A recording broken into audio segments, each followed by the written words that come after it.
코스피 1990선에서 등락 거듭하고 있습니다. 네, 지지부진한 시장, 종목별 대응 전략 필요할 텐데요. 동양증권 삼성역지점 박진희 차장 전화 연결해서 자세히 들어보도록 합니다.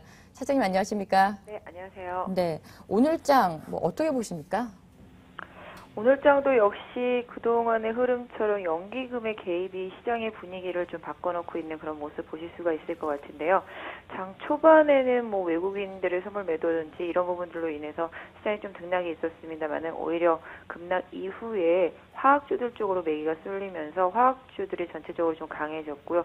자동차 관련 업종도 좀 강하게 올라오고 특히 경기 민감주들, 조선주, 건설주 등도 계속적으로 좀 반등세를 이어가면서 기관의 매수력이 시장에 상승하는 종목들한테 지금 영향을 주고 있는 모습을 보실 수가 있을 것 같습니다. 네, 그렇군요.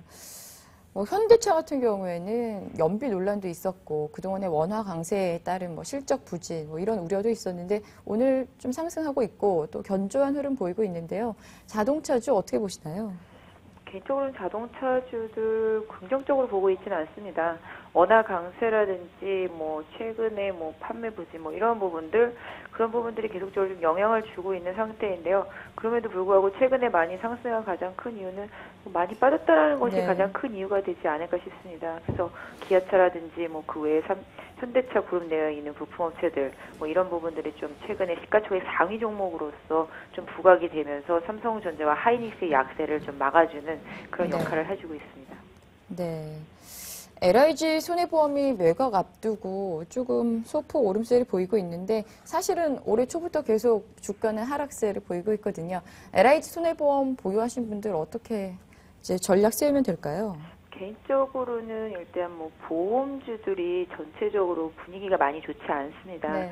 최근에 금리 하락이라든지 이런 부분들로 인해서 계속적으로 역마진 얘기들도 많이 나오고 있는데요. 실질적으로 생명보험 관련주들이 좀 많이 그렇긴 한데 일단 LIG 손보 같은 경우를 보유하신 분들이라면은 현재 주가에서 크게 요동은 없을 것이라고 생각이 되고 있습니다. KB 쪽으로 매각이 되는 그런 부분들도 이미 다 이슈화된 부분들이고요. 일정 부분 지금 LIG 손보를 가지고 계신 분들이라면 개인적으로는 한 27만 원? 이 정도만 깨지지 않는다면 일단은 좀 보유해 보시면서 27,000원이죠. 죄송합니다. 27,000원 정도를 지지선으로 해서 깨지지 않는다라면 보유하시면서 향후에 좀 3만 원, LIG 손보에서 3만 원이 가장 중요한 자리거든요. 그래서 이 3만 원을 강하게 돌파하면 다시 좀 추세 좀 복귀할 수 있다라고 보시고요. 그렇지 못하다라면 3만 원에 계속 막힐 때마다 비중을 한번 줄이셨다가 다시 좀 지켜보시는 것이 좋을 것 같습니다. 네. 2분기 실적 시즌 앞두고 있는데요. 2분기 턴어라운드 될 수 있는 종목들 좀 유심히 봐야 될 것 같은데 어떤 업종, 종목에 좀 주의해서 봐야 될까요? 지금 2분기 턴어라운드 된다, 실적이 개선된다, 이렇게 말하는 종목들이 좀 개별적으로 좀 각 증권사마다 발표하는 게 좀 많이 차이가 있습니다만은 계속적으로 언급되는 종목들이 사실은 있지만 기본적으로 지금 2분기 실적이 좋다고 알려진 기업들은 좀 많이 올라 있습니다, 이미. 네. 그렇기 때문에 그 해당 종목들을 지금 추격 매수하시기엔 상당히 좀 부담이 되실 수 있을 것 같아요. 지금 하이닉스 좋다고 이렇게 사실 수 있는 건 별로 없으실 것 같고요. 기본적으로 한국그룹이나 코스맥스도 다 마찬가지겠고 그런 것들을 추격 매수 여기서 좀 하기엔 다시 부담이 되는 그런 자리이기 때문에 개인 투자자분들이 계속 좀 납법과대주 쪽으로 많이 집중하는 이유도 또 그런 이유 중에 하나일 것 같은데요. 네. 2분기 실적이 좋을 거라고 예상하고 집중하기보다는 오히려 2분기 실적을 바닥으로 해서 3분기, 4분기 쪽으로 어느 정도 좀 개선을 보여줄 수 있는 업종에 좀 더 치중하시는 것이 좋지 않을까. 그래서 2분기 실적 발표 시즌에는 오히려 좀 더 공격적이기보다는 방어적인 자세로 오히려 실적이 나왔을 때 주가가 어느 정도 좀 방어적인 흐름이 나타나는 종목들을 잘 선택하시는 것이 좋을 것 같은데요.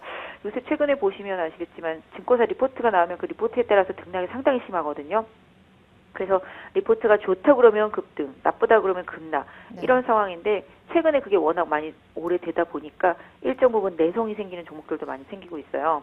삼성전기 같은 경우는 오늘도 목표가를 하향하는 리포트가 나왔는데 별로 개의치 않은 흐름이 나와주고 있고 특히 코스닥 같은 경우는 투심이 워낙 안 좋다 보니까 테라세미콘 같은 경우는 좋다라는 리포트가 나오고 어제 수주도 상당히 큰 수주가 나왔는데도 주가 변동성이 그렇게 크지 않거든요. 그만큼 투자 심리라든지 수급이 어느 정도 뒷받침이 된 다음에 시장이 올라갈 마음의 준비가 되어 있을 때 하는 것이 좋을 것 같은데요. 컴투스 같은 경우는 워낙 2분기 실적이 출중하다라고 미리 알려져 있기 때문에 주가가 이미 많이 올라서 이런 부분들이 과연 이제 실적이 나오고 난 다음에 어떤 반응을 보일지는 좀 지켜보셔야 되겠지만 아까 말씀드린 대로 미리 알려진 종목들보다는 2분기를 저점으로 3분기에 조금씩 개선될 수 있는 종목들을 서서히 찾아가는 노력들이 더 필요해 보이고 있습니다. 네. 2분기 실적 좋은 기업들은 이미 많이 올랐다. 그렇기 때문에 좀 시선을 3, 4분기에 돌려보자. 이렇게 말씀을 해주셨네요. 우리 시장 전반적으로 어떤 변수에 주목을 해야 되는지 또 마지막으로 투자 전략까지 좀 세워주시죠.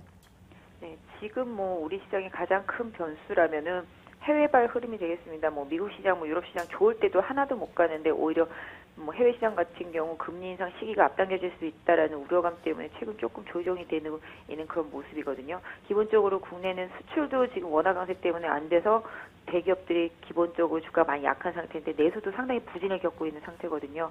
전반적으로 안 좋습니다. 그렇기 때문에 지금 일단 반기를 마감하는 뭐 다음 주 월요일까지 정도 되겠는데 6월달 말을 기점으로 해서 7월달부터의 새로운 수급이 짜져야 되는데요.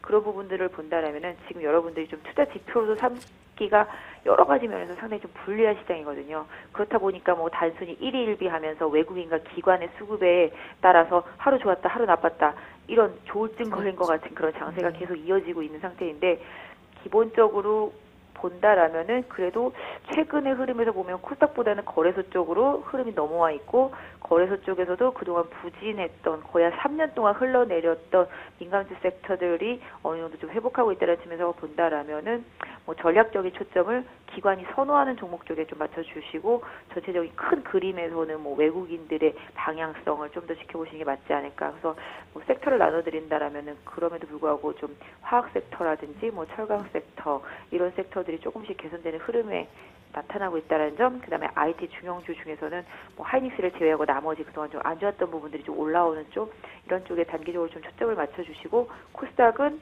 낙폭과대주들의 짧은 순환 반등, 이런 쪽에만 좀 초점을 맞춰주시면서 뭐 7월 달에 이어지는 실적 발표 시즌을 좀 현명하게 넘기셨으면 좋겠습니다. 네, 감사합니다. 동양증권 삼성역 지점 박진희 차장이었습니다. 네, 감사합니다.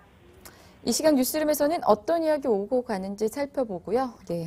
기고만장 특집 하반기 한국경제 전망 이어집니다.